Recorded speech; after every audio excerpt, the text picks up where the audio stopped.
Lorsqu'ils ouvrent leur première pellicule photo, tous les photographes argentiques se voient confier une quête secondaire, une mission secrète. La mienne, pour cette année 2024, c'était de trouver le Leica du pauvre ultime, celui qui rassemblera tous les photographes fauchés dans leur amour de la photographie avec un appareil photo télémétrique. Et ça tombe bien parce que je pense enfin l'avoir trouvé après des mois et des années de quête. Bonjour à tous et à toutes, c'est Baptiste de MGK Photographie et aujourd'hui je te présente l'Olympus 35 SP, mon nouveau Leica du pauvre favori et dans tous les cas un appareil photo télémétrique d'exception. Mais avant d'aller plus loin, qu'est-ce qu'on appelle un Leica du pauvre? Alors tout simplement, c'est un appareil photo argentique en général qui reprend les caractéristiques principales des appareils photo de la marque allemande, tout ça pour une fraction du prix. Alors si tu cherches sur YouTube, tu vas voir qu'il y a plein de modèles qui se disputent le titre parmi la communauté des photographes, mais celui dont on va parler aujourd'hui est vraiment un concurrent très sérieux. De mon côté, au départ, je suis plutôt un photographe qui préfère les appareils à réflexe. J'ai cependant eu entre les mains beaucoup d'appareils photo télémétriques ces dernières années. J'ai testé un Canon QL17, j'ai testé également un Minolta iMatic et j'ai même eu entre les mains l'année dernière deux modèles de chez Leica, un Leica M2 et un Leica Q3 qui m'ont redonné un petit peu l'étincelle de posséder moi-même un télémétrique. N'ayant pas, par contre, le budget, un SMIC entier à claquer dans un appareil photo, si ce n'est plus, eh bien je me suis tourné vers cette alternative de chez Olympus qui coûte à peu près 200 €. L'Olympus 35 SP est un appareil photo produit entre 1969 et 1972 par la marque japonaise Olympus. C'est le haut de gamme de la gamme 35 qui a été suivi par deux autres modèles, le 35 SPN et le 35 UC, qui apportent des modifications cosmétiques ou légères, mais qui ne changent pas le fonctionnement de l'appareil et qui partagent tous le même optique, le 42 mm 1.7 Zuiko. C'est d'ailleurs cette optique qui fait toute la qualité de l'appareil photo, on va pas se mentir, elle est excellente dès la pleine ouverture, elle a virtuellement aucune distorsion et est vraiment d'une qualité exceptionnelle. Donc, globalement, le 35 SP est un bon compromis entre la qualité d'image et la compacité, parce que c'est un appareil photo qui reste relativement compact pour son époque de construction. Il rentrera facilement dans un sac ou dans une très grande poche. C'est dû à sa visée télémétrique et à son design très compact qui permettent de gagner pas mal de place. On va faire le tour du fonctionnement de ce petit appareil photo. C'est assez simple, c'est un appareil photo qui est tout mécanique, qui n'a besoin d'une pile que pour sa cellule et qui est relativement simple à prendre en main. Pour ce qui est de la prise en main, ça va être assez rapide. Sur la face avant, on n'a absolument rien du tout. Sur le fond, le compartiment pour la pile qui sert à l'alimentation de la cellule et le bouton pour déverrouiller le rembobinage de la pellicule. Et sur le dessus, le levier d'armement, le compte-pause, le déclencheur, la griffe flash et la molette de rembobinage. La porte s'ouvre ici avec un verrouillage sur le côté pour dévoiler la chambre noire de l'appareil photo. Ici, on retrouve le bouton qui permet d'activer la mesure spot, qui est la feature principale de cet appareil photo télémétrique par rapport à d'autres, c'est qu'il est doté d'une mesure spot qui permet d'avoir une mesure très précise de la lumière au niveau du centre de l'image. C'est assez pratique parce que c'est une sorte de spotmet intégré qui permet vraiment d'analyser la lumière à l'intérieur d'une scène et elle s'active simplement en pressant ce bouton-là. Et tant que le bouton est pressé, eh bien le spotmètre est enclenché. Pour ce qui est des autres réglages, tout se trouve autour de la bague de l'objectif avec donc la mise au point ici qui va de 85 cm à l'infini. C'est assez classique pour ce genre de télémétrique compact. Il y a un petit ergot ici qui permet vraiment d'avoir une mise au point rapide à enclencher. On a ensuite la bague de diaphragme et la bague des vitesses qui vont de 1 seconde au 500e et l'objectif de 1.7 à f16 et c'est vraiment hyper compact. C'est vraiment le point fort de cet appareil photo, c'est que tout ça est vraiment dans un format très compact et très fin, en tout cas pour un appareil photo de cette époque. Question fonctionnalité, pour régler l'appareil, c'est assez simple. On a soit le mode manuel, où en gros, ici, on retrouve la mesure en EV, elle est également indiquée à l'intérieur du viseur, et l'idée, c'est de faire correspondre la mesure en EV qui est donnée ici, avec les réglages de diaphragme et objectif. Par exemple, si à l'intérieur du viseur, ça me dit que la lumière est à 12 EV, il faut que je fasse apparaître un petit 12 ici dans cette fenêtre avec n'importe quelle combinaison de réglage. Donc c'est assez pratique parce qu'une fois qu'on a la mesure en EV, on peut ajuster facilement le couple vitesse et ouverture d'un seul coup et toujours rester à 12 EV.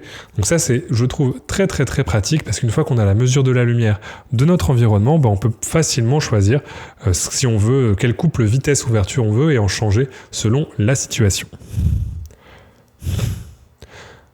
L'appareil photo est aussi doté d'un mode tout automatique qui s'enclenche simplement en basculant les deux bagues sur A. Donc hop. Et quand on a le A qui s'affiche ici et le A qui s'affiche au-dessus, eh bien, on est passé en mode automatique et l'appareil photo va faire automatiquement les réglages d'exposition selon la sensibilité qui est renseignée ici sur le côté. À noter qu'il ne déclenchera pas si c'est trop bas, voilà. Donc ça, c'est aussi une sécurité qui est implémentée, mais qui peut être aussi gênante si on veut déclencher et que ça ne marche pas. Donc c'est un peu le problème du mode automatique. On va terminer pour parler de l'optique qui a un 42 mm 1.7, un vrai petit bijou de chez Olympus Zuiko. Ils sont toujours très forts pour faire des optiques très compactes et de super qualité et celle-ci ne déroge pas à la règle. Et puis les fenêtres du télémètre, le viseur est également hyper clair et très lisible une fois qu'il a bien été nettoyé. Petite chose à savoir ici, c'est que la cellule se trouve sur le côté. Donc ça c'est un petit défaut de l'appareil photo, c'est que la cellule n'est pas sur l'objectif comme par exemple sur le Minolta Imatic. Donc si vous venez glisser un filtre ici, eh bien ça va pas ajuster la mesure d'exposition. C'est vraiment le petit défaut de cet appareil photo, c'est le placement de sa cellule qui prend pas en compte les filtres. Si vous mettez un filtre jaune par exemple, il va falloir ajuster vous-même l'exposition et vous ne pourrez pas utiliser le mode automatique. Également, le problème de cette cellule, c'est qu'elle n'a pas de bouton off, donc elle est tout le temps allumée, ce qui est un petit peu problématique, ça peut vider les piles assez vite, donc faut pas oublier de retirer sa pile lorsqu'on se sert pas de l'appareil photo. De toute façon, c'est une pratique intelligente et intéressante à avoir pour éviter les fuites dans le compartiment à pile, mais voilà, donc ça peut être un petit peu gênant et surtout, c'est pas mal d'avoir une housse. Moi, j'ai la housse pour ranger l'appareil photo. Donc, quand je sais que je vais pas m'en servir, même quand je suis en déplacement, je le range dans sa housse. Puisque la housse est finalement le seul moyen d'éteindre la cellule, il faut la plonger dans le noir pour qu'il n'y ait pas de tension et que ça éteigne la cellule et que ça économise la pile. Voilà, il est temps d'aller voir ce que ça vaut sur le terrain et de voir surtout des photos. Malgré ses qualités sur le papier, mes premières sorties photos avec l'appareil se sont révélées très décevantes, puisque j'ai eu un nombre incalculable de photos floues.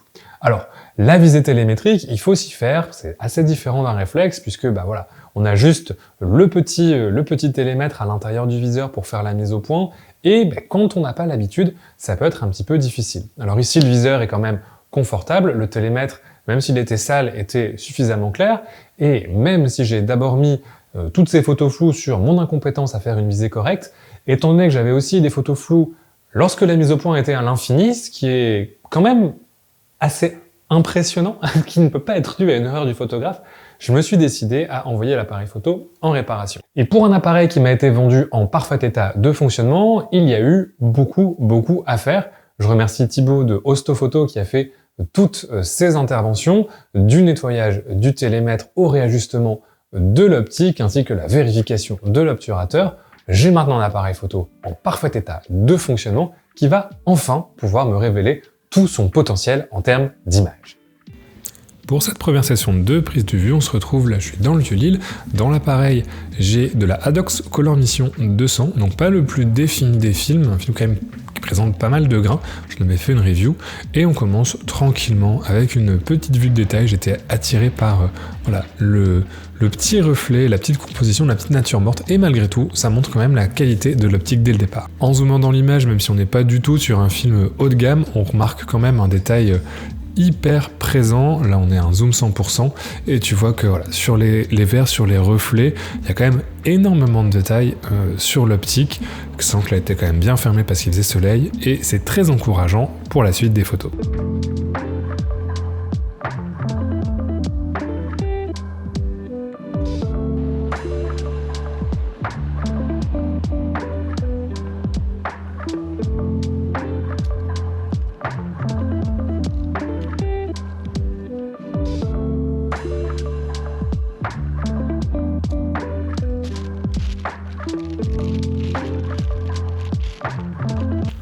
Bon, sur ce début de session, j'étais moyen inspiré. Le quartier, et là j'étais vraiment tout au nord du Vieux-Lille, et il n'y avait pas grand monde. En remontant, je suis revenu vers des quartiers un petit peu plus touristiques où il y avait un petit peu plus de choses qui se passaient. Et voilà, je peux pas résister d'un point de vue coloré à ces petites boîtes de tomates. À chaque fois, je sais pas, je trouve que la composition est chouette. J'aime bien les couleurs complémentaires du rouge et du vert. Ça fait une petite vue de détail assez sympa. J'ai retenté la même chose ici, mais je pense que j'étais un petit peu bas. J'avais oublié que j'avais du 200 ISO et que je pouvais pas être trop rapide. Et même si j'aime bien le reflet, la photo est un peu floue, c'est un peu dommage.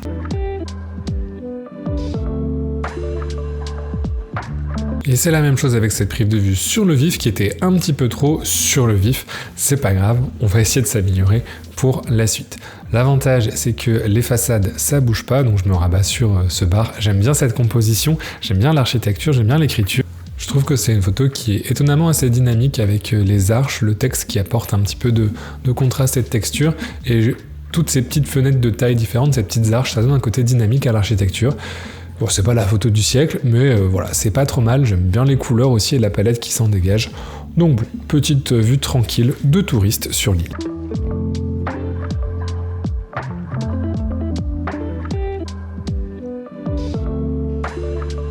Cette image, elle paye pas de mine, mais c'est une de mes favorites du rouleau. J'adore l'effet graphique du sticker qui est un peu en suspension sur le verre et les chaussures derrière. Je trouve que, encore une fois, c'est hyper dynamique comme composition, c'est assez original. J'aime bien les couleurs, la palette. Ça rend super bien. Je m'attendais pas vraiment à ce résultat-là. Encore une fois, pas la photo du siècle, mais j'aime bien la composition et globalement la dynamique de l'image.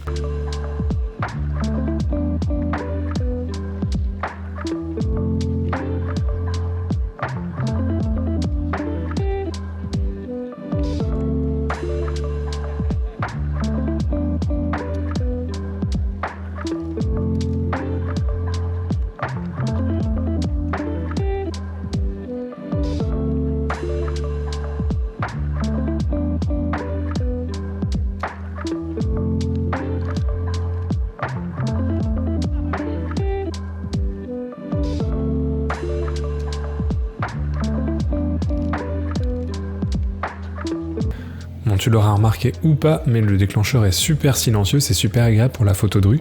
Sur cette image, j'aimais bien les couleurs et l'équilibre des différentes couleurs avec la façade, j'ai essayé de la doubler de l'autre côté.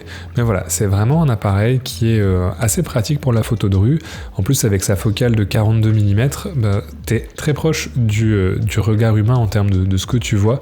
Donc ça permet vraiment de prévisualiser un petit peu ce que tu vas voir et de te plonger dans tes compositions sans avoir à faire une prévisualisation trop importante en termes de focale. On est vraiment proche de ce que tu vois avec ton œil. Donc quand tu portes l'appareil à ton œil, tu vois direct ce que tu vas prendre en photo.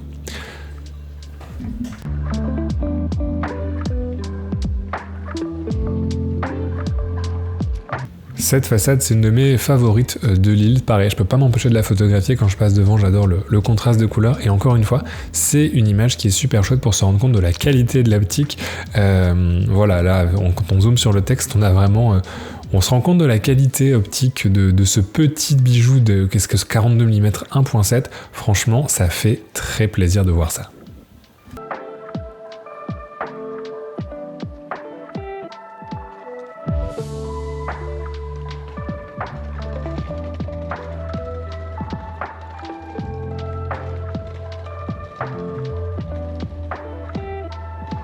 Et on termine avec un petit selfie miroir parce que même si c'est cliché, ça fait toujours plaisir. Je te le disais en intro, j'ai fait aussi d'autres pellicules que celle-ci. Alors là, c'est dans le cadre de la Kodak Vision 3. On voit avec le grain un petit peu plus fin, vraiment toute la qualité de l'optique.